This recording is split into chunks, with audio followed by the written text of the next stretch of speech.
नमस्कार मु भगवती पाणिग्राही आपण मानक आस पढ़ी शुणी शिखा मूल्यबोध चैनल को स्वागत जनावछि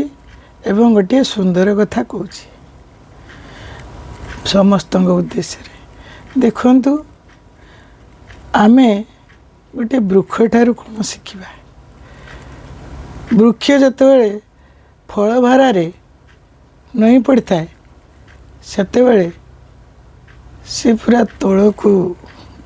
झंकी पड़ी था नुहे तेणु जिते आम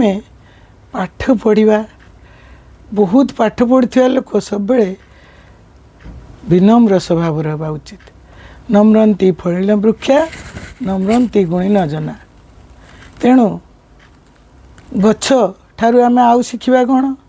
ना सी केबे ता निज पई फल धरेनी सब से अन्य मानक फल वितरी थाए छाया प्रदान करिथाए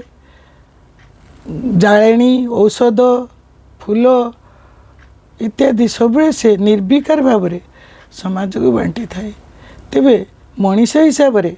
आमे समस्ते से वृक्षठार शिखा जे से सब परोपकार कर चलछि छाई द्वारा पत्र द्वारा अन्य समस्त किछि तार द्वारा से आमर उपकार कर चलते आम मनीष जन्म केते दिव्य जन्म पाइछे आम ईश्वर दत्त ये जन्म केते मूल्यवान तेणु ताको आम काम लगेगा से वृक्ष भली आम केमती हेबा समस्तंकर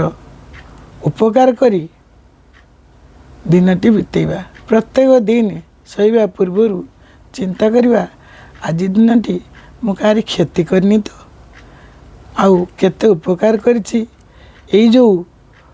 भगवान को दत्त शरीर प्रत्येक अंग प्रत्यंग को केमती कार्य लगे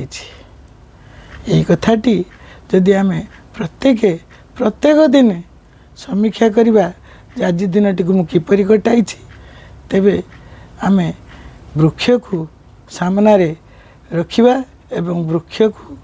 सी केमिति उपकार करुछि अथच निर्जीव कथा कही पारे सी किंतु आमको भगवान पाटी देइचंती हाथ देइचंती गोड़ देइचंती आखि देइचंती सबु किछि पाद देइचंती तथापि आमे काहारी किछि उपकार करि पारना तेणु आमे भगवान ईश्वर दत्त शरीर को सब निजर काम करने संगे संगे समस्त को केमिति खुशी कर परिबा